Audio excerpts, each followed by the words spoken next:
আপনি কি কখনো কারো বাহ্যিক রূপ দেখে তাকে বিচার করেছেন? ভাবুন তো, যাকে আপনি সামান্য কামলা বা ক্ষেতমজুর মনে করে অবহেলা করছেন, সে যদি হঠাৎ আপনার সামনে আসে দেশের সবচেয়ে বড় কোনো ব্যাংকের প্রধান নির্বাহী কর্মকর্তা বা সিইও হিসাবে, আপনার দুনিয়াটা কি উল্টে যাবে না? আজ আমরা দেখব এমনই এক অবিশ্বাস্য গল্প, যেখানে একজন বিলিয়নিয়ার ছদ্মবেশ ধারণ করেছিল শুধু এই সত্যটা জানার জন্য টাকার আড়ালে মানুষ তাকে কতটা সম্মান করে। এই গল্পের প্রতিটি মোড় আপনাকে অবাক করে দেবে, যেখানে অবহেলা আর অহংকার মুখোমুখি হয়েছিল ক্ষমতার। চলুন নোহা এবং ছদ্মবেশী অয়নের এই নাটকীয় গল্পে ডুব দেওয়া যাক।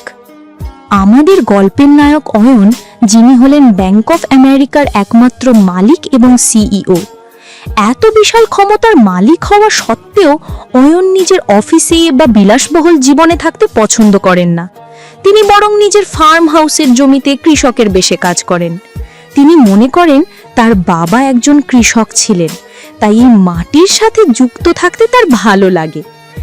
একদিন অয়ন খেতে কাজ করছেন, তার পিছনে তার সিকিউরিটি প্রধান ফাহিম চিন্তিত মুখে দাঁড়িয়ে। ফাহিম বারবার অনুরোধ করছে, স্যার, আপনি কেন শুধু শুধু খেতে নেমে কাজ করবেন? এখানে আপনার নিরাপত্তা দেওয়া কঠিন হয়ে যাচ্ছে। কিন্তু অয়ন তার কথায় কর্ণপাত করে না। তিনি সিকিউরিটিদের দূরে সরে যেতে বলেন, কারণ তিনি চান না তার একান্ত শখের কাজে কেউ বাধা দিক। অয়ন না বলা পর্যন্ত যেন কেউ তার কাছে না আসে, সেই নির্দেশ দেন। অয়ন যখন একাগ্র মনে কাজ করছেন, ঠিক তখনই তার জীবনে এক অদ্ভুত ঘটনা ঘটে। শহরের একদল ছেলে মেয়ে সেদিন গ্রামীণ পরিবেশ দেখতে সেখানে আসে। তাদের মধ্যে ছিল অহংকারী নোহা এবং তার বন্ধু রাইয়ান। তারা একটা দামি গাড়ি নিয়ে এসেছিল, কিন্তু গ্রামের কাঁচা রাস্তায় তাদের গাড়ির পেট্রোল শেষ হয়ে যায়। 20 মিনিট ধরে হাঁটার পর তারা খেতে কাজ করা কয়েকজন ছেলেকে দেখতে পায়। নোহা তখন বেশ বিরক্ত হয়ে চিৎকার করে ওঠে, এই কামলা, এদিকে আয় তো। ক্ষেতের মধ্যে থাকা ছেলেগুলো কোনো উত্তর দেয় না। রায়ান তখন আরো রেগে গিয়ে বলে, এই তোদের যে এত করে ডাকছি, তোরা কি কানে শুনিস না? যত সব কামলার দল, ভাব বেড়ে গেছে। ঠিক তখনই কাদা মাখা হাতে পুরনো পোশাকে অয়ন উঠে আসে। নোহা তাকে জিজ্ঞাসা করে, এখানে আশেপাশে কোনো পেট্রোল পাম্প আছে? অয়ন শান্তভাবে উত্তর দেয়, এখান থেকে 10 কিলোমিটার দূরে আছে। নোহা বিরক্ত হয়ে বলে, সেটা তো আমিও জানি, আশেপাশে কোথাও থাকলে সেটা বল। তখন অয়ন জানায় যে আশেপাশে আর কোথাও পাম্প নেই। নোহা তখন তাদের এই পরিস্থিতির জন্য গ্রাম এবং কৃষকদের দোষ দিতে শুরু করে। তারা বলতে থাকে, তোরা গ্রাম দেখতে আসছিস বলেই তো এরকম হলো, কতবার বলেছি গ্রাম ভালো না। রায়ান তো গ্রামের পরিবেশকে আমেরিকার শহরের তুলনায় গ্রাম সাইড বলে হেয় করতে থাকে।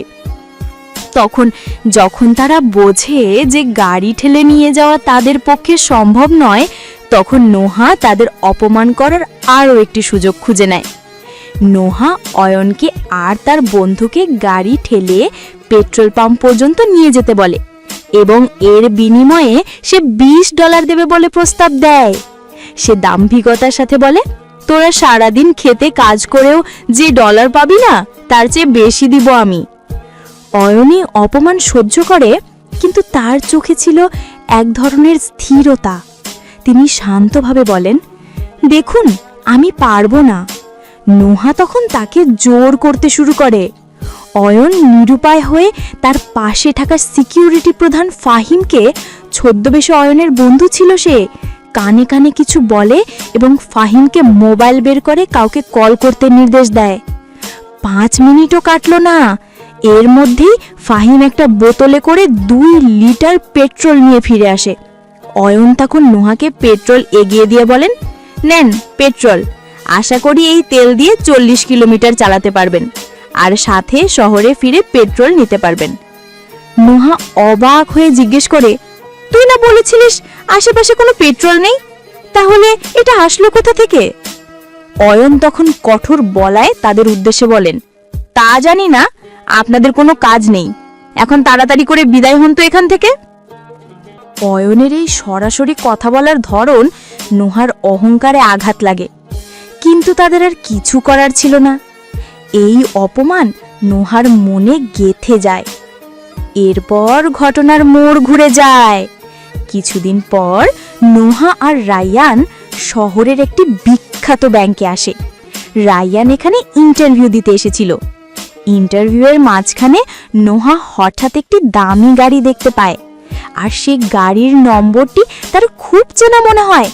তার মনে হয় এই গাড়িটা তো সেদিন তার পেট্রোল শেষ হয়ে যাওয়া গাড়ির কাছাকাছি ছিল। নোহা কৌতূহলী হয়ে ব্যাংকের ভেতরে প্রবেশ করে। সে অবাক হয়ে দেখে সেই গাড়িটি ভেতরেই পার্ক করা আছে। সে বুঝতে পারে না এই গাড়ি এখানে কেন। সে পেছনের দিকে ফিরতেই কারো সাথে ধাক্কা লাগে। সে প্রায় পড়েই যাচ্ছিল। ঠিক তখনই একজন সুদর্শন পুরুষ তাকে ধরে ফেলে। নোহার সঙ্গে সঙ্গে রেগে গিয়ে তাকে ধাক্কা দেয় এবং চিৎকার করে, ওই, তোর সাহস হলো কি করে? তোর এই নোংরা হাত দিয়ে আমাকে ধরে রেখেছিস? এই কথা বলাতে ছেলেটি সঙ্গে সঙ্গে নোহার হাত ছেড়ে দেয়। নোহা মাটিতে পড়ে যায় এবং ও মা বো বলে চিৎকার করে ওঠে। এরপর নোহা আর রায়ান সেই ছেলেটির সাথে ঝামেলা শুরু করে, কিন্তু ছেলেটি ছিল আসলে ব্যাংকের ম্যানেজার। যখন এই ঝামেলা চরমে ওঠে তখন অয়নের সিকিউরিটি ফাহিম এবং ব্যাংকের উচ্চপদস্থ কর্মকর্তারা সেখানে উপস্থিত হন। তারা নোহা আর রায়ানকে থামাতে চেষ্টা করেন, কিন্তু নোহা তাদের কথা শুনতে রাজি হয় না। এই সময় সিইও অয়ন তার পূর্ণরূপে সেখানে প্রবেশ করেন। নোহা আর রায়ান অয়নকে দেখে হতভম্ব হয়ে যায়। তাদের সামনে সেই কামলা ছেলেটি যাকে তারা অপমান করেছিল এখন দামি শুটে দাঁড়িয়ে। নোহা চিৎকার করে ওঠে, এ তো সেই খেতে কাজ করা ছেলেটা, ও এখানে কি করছে? অয়ন তখন নোহা আর রায়ানের দিকে তাকিয়ে শান্ত কিন্তু দৃঢ় কণ্ঠে বলেন, আমি ভেবেছিলাম তোরা ভালো হয়ে যাবি, কিন্তু তোরা দুজন যে এমন একটা ঘটনা ঘটাবে আমি তো ভাবতেও পারিনি। তিনি বলেন, নোহা আর রায়ান যে বাসায় থাকতো সেটা তার অধীনে, আর এখন থেকে তাদের সেখানেও ফেরা মানা। রায়ান প্রতিবাদ করে বলে, আপনি আমাদের বের করার কে? তখন ব্যাংকের ম্যানেজার এগিয়ে আসেন এবং চরম সত্যটা ফাঁস করেন। তিনি নোহা আর রায়ানকে বলেন, তোমরা ওনার পরিচয় না জেনেই পাঙ্গা নিয়েছ, তাহলে এমনটাই তো হবে। উনি হলেন ব্যাংক অফ আমেরিকার একমাত্র মালিক অয়ন। এই কথা শুনে নোহা চরম হতভাগ হয়। সে প্রায় কেঁদে ফেলে বলে, কি বলছেন স্যার? ও কিভাবে মালিক হবে? আমি যে ওকে সবসময় বাগানে কামলা দিতে দেখতাম। ম্যানেজার জানান, ম্যাডাম, আমি ঠিকই বলছি, ওইগুলো তো উনি শখের জন্য করতেন। পুলিশ এসে নোহা আর রায়ানকে ধরে নিয়ে যায়। শেষ দৃশ্যে অয়ন আর নোহা একা। নোহা অনুতপ্ত কিন্তু অবাক। সে অয়নকে জিজ্ঞেস করে, তুমি যে ব্যাংকের মালিক সেটা আমাকে আগে কেন বলনি? অয়ন তখন তার ভালোবাসার আসল কারণটা ব্যাখ্যা করেন, যা বেস্ট সাসপেন্স রোম্যান্টিক কোরিয়ান মুভির মতো নাটকীয়। তখনই অয়ন বলেন, আমি চেয়েছিলাম কেউ আমাকে আমার জন্য ভালোবাসুক, আমার ব্যাংক দেখে নয়। নোহা তখন আনন্দ আর আবেগে অয়নকে জড়িয়ে ধরে। সে বলে, সত্যি আমি কতটা খুশি তোমাকে বলে বোঝাতে পারবো না। তবে তুমি যত বিলিয়নারি হও না কেন, তুমি আমার কাছে সারা জীবন কামলা হয়ে থাকবে। আর এখানেই তাদের ভালোবাসার গল্পের ইতি হয়।